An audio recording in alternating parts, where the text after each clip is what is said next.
Let's introduce tonight's squad, shall we? From the Center for Economic Opportunity, Director of the Center for Economic Opportunity, my friend Patrice Leonwuka, as well as Democrat political analyst Jason Nichols. And over here we have the wonderful Newsmax host Jen Pellegrino and, always fun, Republican Congressman from Florida Matt Gaetz.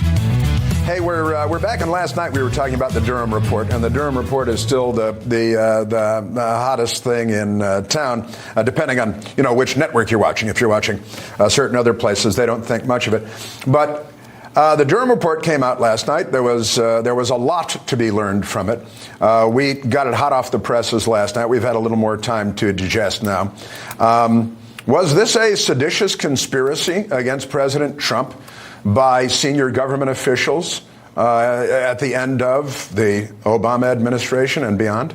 It was a seditious conspiracy, and the inside man was James Comey. This was cooked up by Brennan and Clapper and Susan Rice, and they left Comey to be a part of the Trump administration to erupt this Russia hoax lie. Now we will always think of 2016 to about 2019 as the Russia hoax era of American politics, and I took particular note at how Jim Comey was always asking, where's that FISA? Where's that warrant to do that spying that was approximate to the Trump campaign? This year, Chris, we're going to have to take a vote in the Congress to reauthorize the very authorities we saw weaponized in this Durham report, and I cannot imagine any Republican voting to reauthorize those authorities in this very form. We've got the pattern recognition here, though. That's the important thing. This is not just in the rear view for us. It's very much through the windshield. Right. You've got big government, big media, big tech, all in this conspiracy to try to reshape the nature of truth.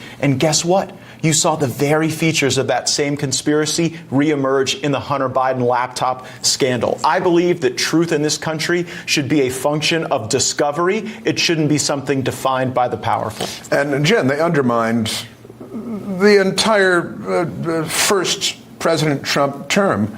Exactly. And created anarchy and chaos, and of course the media is key to this whole operation. You look back to a lot of the sound bites, the clips from news stories, and there are people like then DNC Chair Perez, Senator Blumenthal saying this was worse than Watergate. Where's going to be the backtracking? Where are the apologies saying, hey, we were wrong about this? And this is certainly a win for Republicans right now. Anytime we have these witch hunts, it drives more people certainly towards President Trump as he's looking at 2024.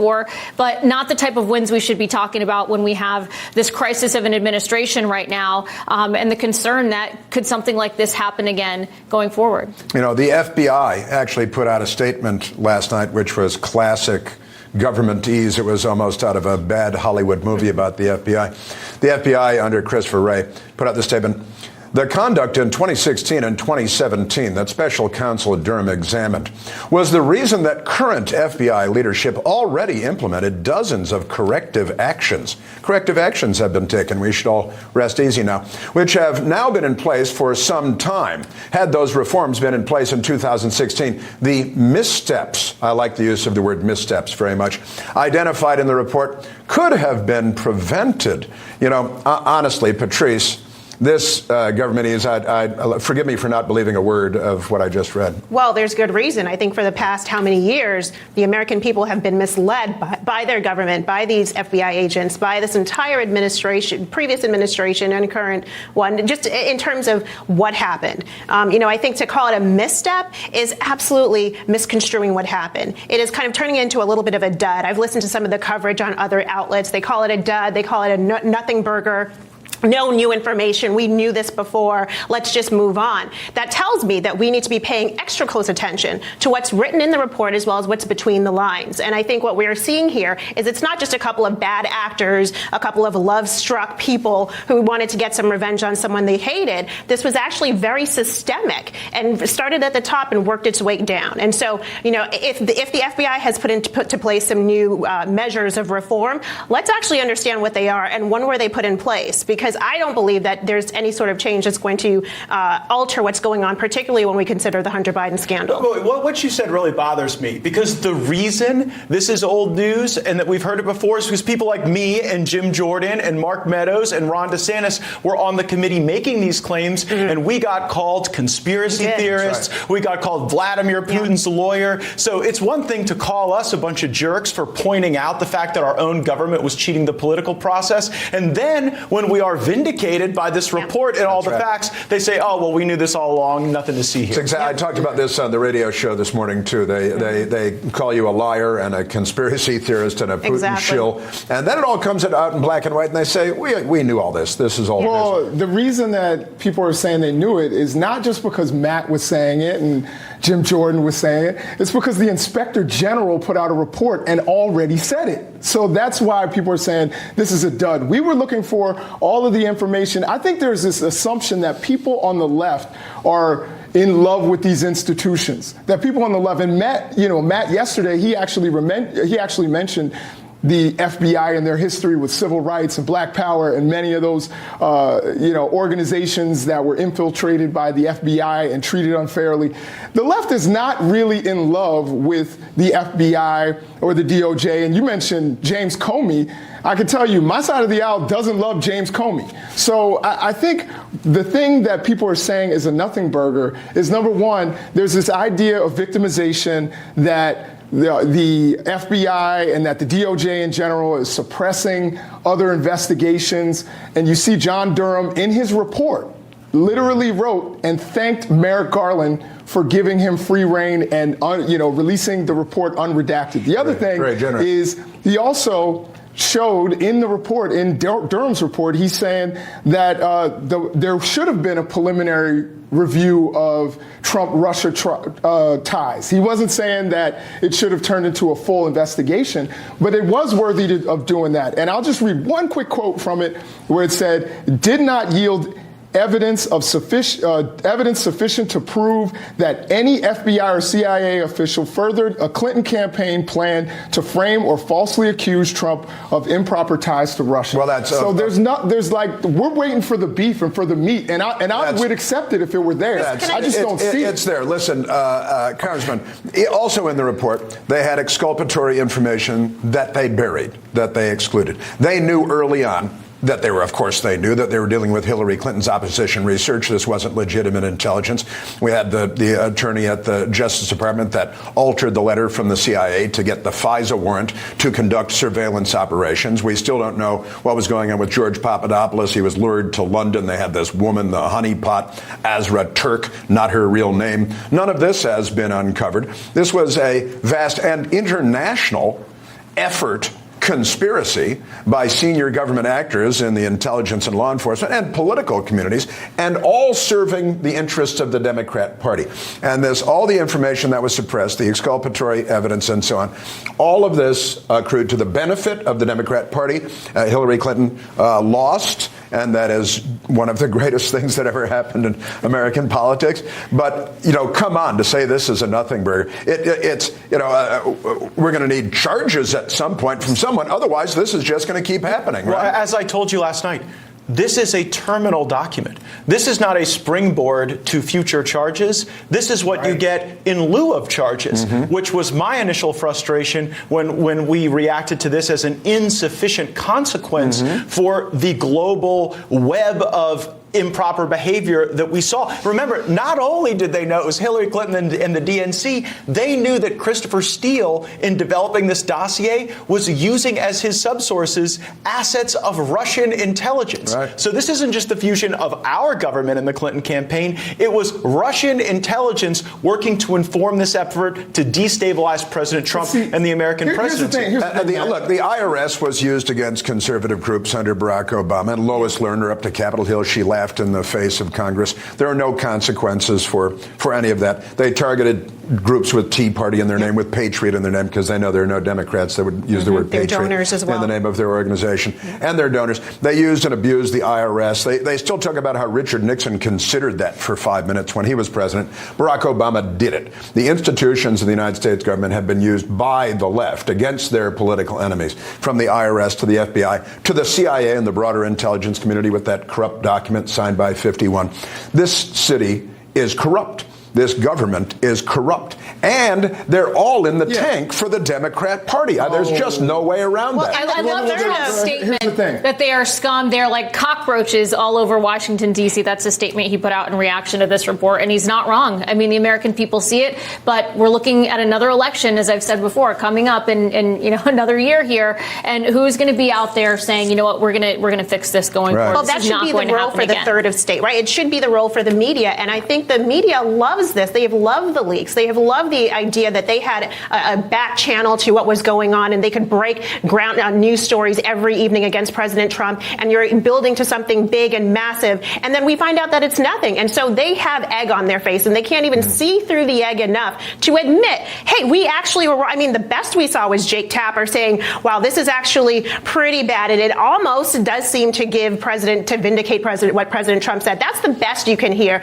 Everyone else in the media, in the mainstream Where media, does the media they're doing start worse and than the that. intelligence community stop? Right. 2 days ago, I deposed John Brennan, who works for NBC News. Tomorrow, I'll be deposing James Clapper, who has CNN contracts as part of his employment history. These are walking, springing leaks, abusing their security clearances to fuse the interests of the intelligence community with the media. But where Jason makes a point, I think, when we bring John Durham in next week to testify before the Judiciary Committee, which I expect we will, Democrats will say, well, if you believe these allegations so much, why didn't you charge them? Yeah, that's the thing. Why didn't he charge him, and why isn't he making any institutional reforms? That's the reason why a lot of people are saying special counsel can't do that, right? They can only but he charge can or not recommend institutional reforms. He absolutely can. Well, you saw from that statement from the FBI, they say, nothing to see here. We cleaned everything up. I think we should have Director Wray before the committee to answer And Andrew those questions. McCabe was hired by CNN, and Peter Strzok was hired by MSNBC.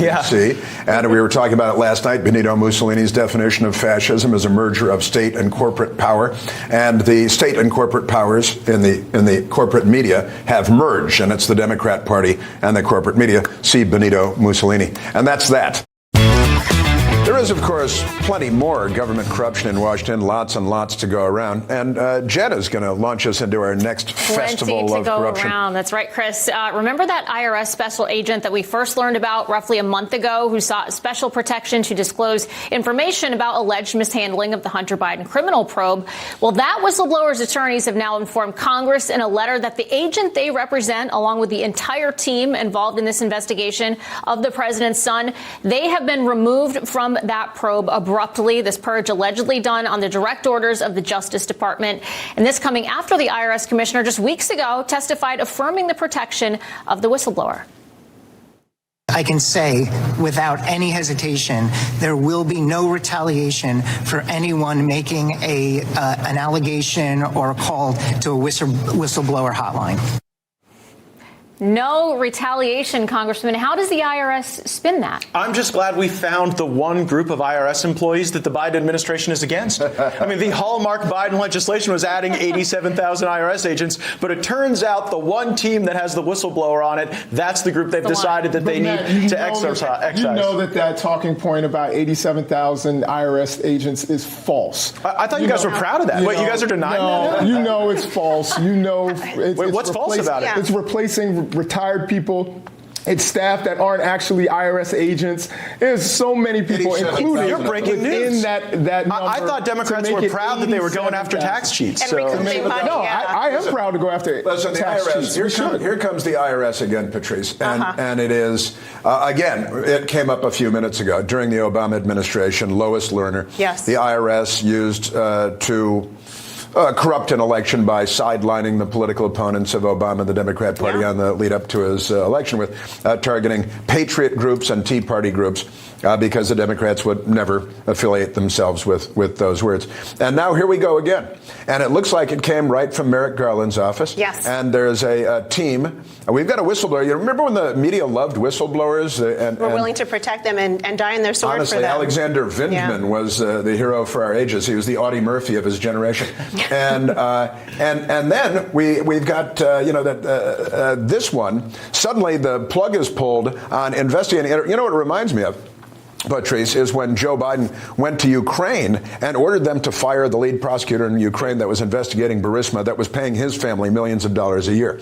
And sure enough, they fired the prosecutor. And now the people looking into the Biden family again are gone. So what I've seen a couple of reports is that as they were wrapping up, they were coming to the close of their investigation. We're waiting to see whether there would be some criminal charges against Hunter Biden. I think we all are waiting to see that. That said, this stinks. I think it absolutely seems like retaliation. And I think every person, every Republican and Democrat, conservative and liberal should be saying, wait a minute, if there is corruption going on, we like leaks when it's against the administration we don't like. So why are we so concerned about IRS agents who might have been leaking important information and working, not even just leaking, but working with an investigation to investigate the president and his son and family dealings? This is really important. And so for the entire team just to be outed altogether, it's hard to get rid of most federal workers to begin with, much more IRS workers. And to see this happen, it's not just coincidence. Yeah, they just been moved from here to there. You remember that the Treasury Department was also stonewalling Congress on the reports that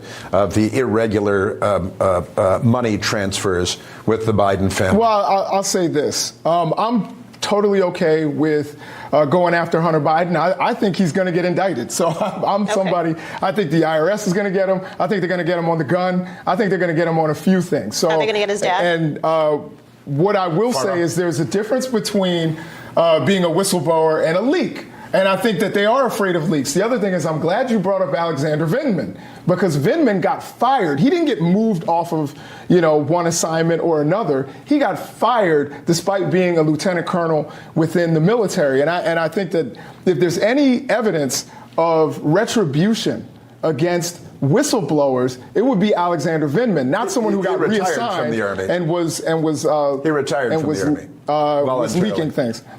He retired from the Army, and he threw himself into the middle of a political maelstrom, which is utterly inappropriate. He heard something. If anything, he was fired for lying and mischaracterizing things. But back to this particular matter, it's not just retaliation for retaliation's sake. It's retaliation to send a message. Right now, the Bidens understand that the walls are beginning to break. This Thursday, we will have FBI whistleblowers before the House Judiciary Committee, and they will tell stories of the very specific retaliation that they had to go through. What we see in this IRS story, generalized retaliation against the entire team, and it's meant to try to shut people up when those people see wrong. All heap wonder and which help and networks will be corruption. covering that. Absolutely crazy. And listen, and that's that. Red hot video. Miller Lite, they make some kind of beer. It's not the best beer in the world. They've gone crazy woke in their latest beer ad. Have you seen this on the television?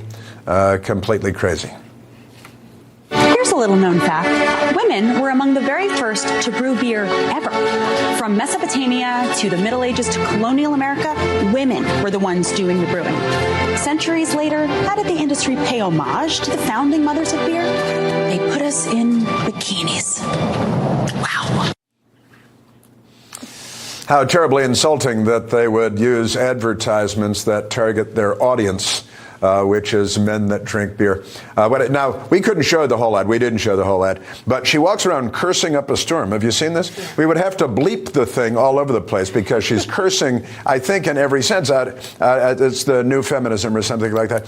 And how dare you have a beer ad with women when you're selling beer to young men. It's so ridiculous. I mean, you look, again, it's all about knowing your audience at the end of the day. 60%, it's 60% men over women that are consuming beer. You look back to the ads back in the day that featured women in bikinis. Now everybody's complaining about that, saying you have to replace that. This is coming from the same people that are out there, supporting the people like the Kardashians who are posing their bodies all over social media saying, yes, they're great. But, God forbid they have this in a beer ad. Again, they got famous for posting porn videos of themselves, right? And that's right. They elevate them, but not real women. Patrice, offensive to have beer ads with women in bikinis? It is not offensive. This ad it's speaking to the pink pussy hat wearers, telling them to come pull them back out here. It's feminism. This is what you're supposed to do, and it's talking down to men. Frankly, I don't see this as a way to get at a new audience. And frankly, all the housewives are not going to put down their Chardonnay and pick up this beer. They're just going to laugh at this because it's not resonating with them. Oh, no, it's Sauvignon Blanc in some cases, I'm sure. That's what they're called, yeah. I don't want the FCC coming after us. No, listen, I've already had to apologize to the Ethics Committee for enough. But what I would suggest here is that we watched Anheuser-Busch torch their valuation, and now Miller Lite is saying, quite literally, hold my beer, as we go down that same path. And I don't think it's crazy to say that good-looking women in bikinis sell beer. Nobody wants to buy beer from Lizzo. It's all right. That's right. We frown upon. I think Lizzo is attractive, but either way. Are you buying beer from her? I'm not buying beer based on somebody in a bikini anyway. You would agree. This is like as dumb based on whether it's a good beer. We frown upon heterosexuality. You have never bought a beer the left wing based on how a person looks in an ad. I wish that were true. I wish I was that kind of person. I wish you were right about me, James. Listen, next up, we've got Caption This, because you want to talk about Hold My Beer. Here's Sports Illustrated. All right, they have 4 cover models featured in their 2023 swimsuit edition. Right, one of them is the ex-convict, 81-year-old Martha Stewart on the cover of Sports Illustrated. Now, she looks great for 81. She's a lot sharper than Joe Biden. God bless her. And she didn't belong in prison. If they put her in prison for financial irregularities and the Biden family still wandering around, there's something terribly wrong with that. Then there's this German pop artist, Kim Petras. All right, born a boy, raised a boy, a male, had gender surgery at the age of 16. Seems a little young. Should probably be 18. You can't get a tattoo until you're 18, but, chop, chop, fizz, fizz. And the second transgender person ever to be on the cover of Sports Illustrated. Now, this is the dismantling and deconstruction of feminism and of women, quite honestly. And also, you remember Kim won a Grammy with Sam Smith for Unholy. It was the Satan song. You remember this? And the devil themed thing at the Grammys.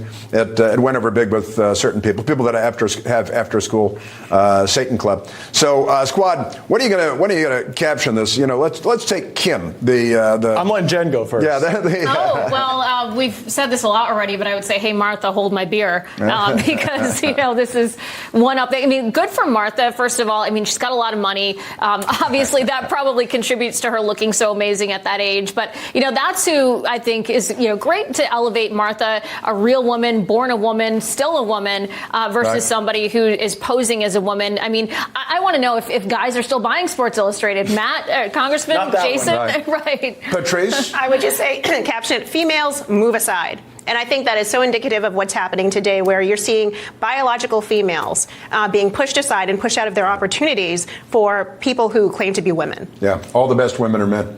Honestly, all the best women, bicycle riders, weightlifters, golfers, swimmers, track stars, are all men. And they're taking home all the trophies. Well, all over the place. I can tick them off, from the golf champions, the track stars, perfectly well. Surfing. And they're everywhere. They're everywhere. No, this is entirely on there should totally be trans women weightlifting so long as I'm allowed to bet on it. That's my only requirement. Right, How about dude looks like a lady? But Martha Stewart, the best looking 80-year-old I've seen since Nancy Pelosi earlier this morning. Oh, no. Are you God bless her.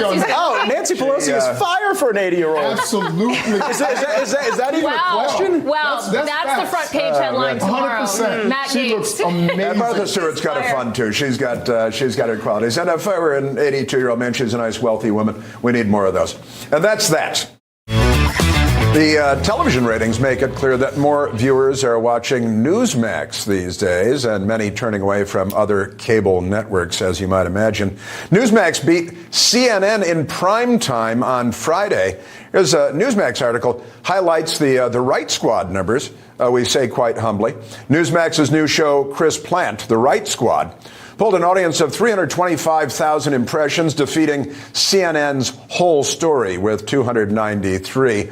They've had a little bit of a running start on us, I've got to say, but the numbers were really great. And, you know, as Chris Cuomo says, CNN sucks. So, you know, really nobody's watching. Nobody likes CNN. Nobody trusts CNN. Nobody believes CNN. Newsmax is ascending. Newsmax is rising. Newsmax is gaining steam. And CNN is on the decline. It's good to see, certainly. You know, you're here, we're here. The numbers are looking great. Can we just take a moment to say thank you to everybody out there for tuning in? We appreciate you.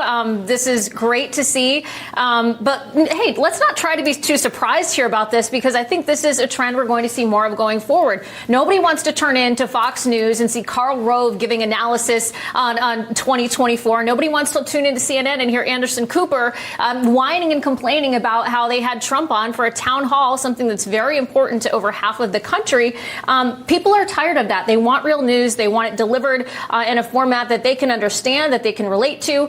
And I think that's where people are moving. They're moving to Newsmax. They're going to be moving to Twitter when Tucker Carlson launches his program there. That's the way it's headed. I'm not going to congratulate you, because you just beat a guy who literally told his own viewers to stop watching his network. So I have no congratulations. That's an interesting approach. I'm shocked you're not at 4 million viewers already. But I mean, think about that. Anderson Cooper went on air and said, I don't blame you if you never want to watch this network again. What kind of self-mutilation kink do you have to be into to tell your own viewers to stop watching? Well, we don't want to get into Anderson Cooper and self-mutilation kink. But, you know, and it's, look, it's a great show. And we have a good time doing this show. And we're covering the stories, and we're doing a good job of covering the stories and covering the news. And you got to make a little bit of fun of it, and because it's completely insane, and everybody's head might explode if you don't at least make some fun of it, right?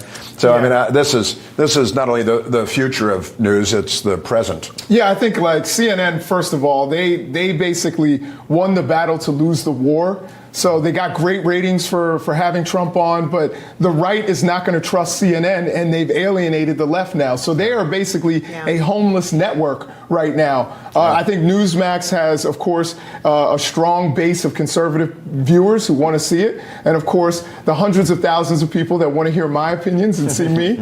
I think that's, you know, a good place to be. I also think it's, you know, people, I think there's a audience out there that wants to hear multiple opinions and wants to see, you know, people have a reasonable discussion, not yelling at each other, not going crazy, but actually sit there and hear each side's point of view. And no show does it better than The Right Squad with Chris Plant. And that was a little loud, wasn't it? And Patrice and I see each other in the morning also. We do. I do talk radio, and Patrice does talk radio. My show's based in Washington, D.C., and heard around the universe. And, you know, and look, you got to, with all the terrible news, you got to keep it You got to keep it light, fun Chris. and easy to digest. You know, and I think when you look at CNN, they take themselves a bit too seriously. And the people that they pull in as talking heads and commentators are some of the people from the first story we talked about, are some of the people who are involved in the swamp in D.C. Hire the criminals. You hire the very same people to cover their tracks and then to give you even more, you know, misinformation to pretend like it didn't happen. So I love Newsmax. I actually contribute to Newsmax.com. I have a column there that just talks about, from the black community, some different issues and solutions that we can bring to the table. But I love being around the table with so many different perspectives and experiences. I'm just honored to be here, Chris. Yeah, really happy to have you here too. It's look, and this is fun, and it's getting more and more fun every day. I got to say, it honestly is, and that's that. There is new polling that finds that a whole lot of teenagers would actually give up their right to vote in exchange for their right to post. You know, the internet, they love their social media stuff. A Reboot Foundation, my apologies, survey found that 64% of those aged between 13 and 17 said they would give up their right to vote in order to keep their social media apps. This is just crazy. You know, you got to keep that content flowing because the apps are everything, right?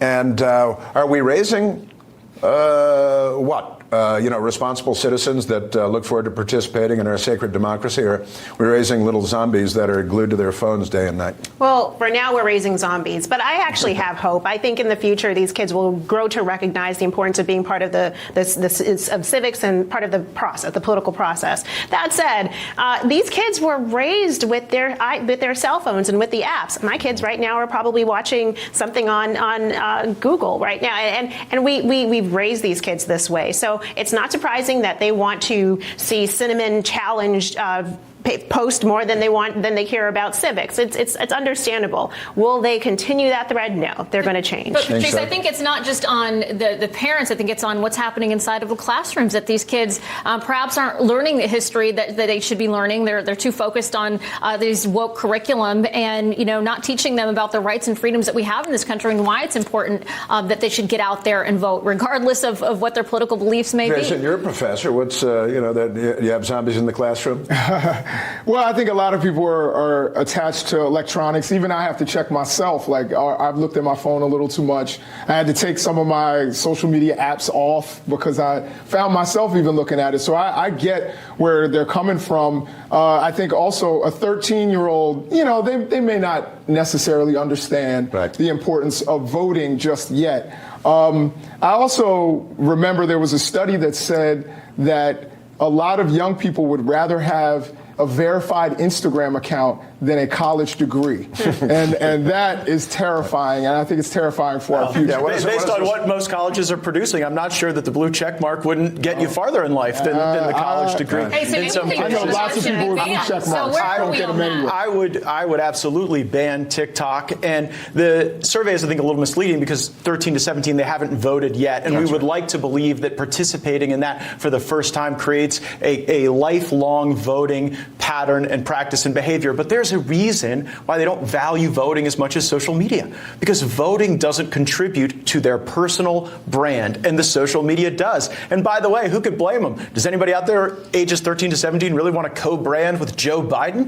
With Obama, I think there was a greater sense among young people that they were reflected in like a common brand, but social media is how these folks are publishing their identity, their prospects, and that's why it means more to them. The White House loves those influencers. Well, that's right. I'm concerned that the Democrat Party is very effectively targeting very young people to bring them into the tent before they are old enough to vote through brainwashing and indoctrination. And there's all kinds of talk. Oh, yeah, sure. And there's all kinds of talk. There's one presidential candidate talking about raising the vote, the age to vote. And Democrats have been talking about lowering the age to vote for a long, long time, too. So all of this is very much in play. Little, youth organizations. There's Turning Point. There's conservative liberal youth organizations. I forgot what you Turning call Point, it. who college campuses don't want to be there. I've been to Turning Point events. They're a lot more fun than an evening with Joe Biden. And serve in the military to earn the right to vote. That'd be an interesting idea, too. And that's that.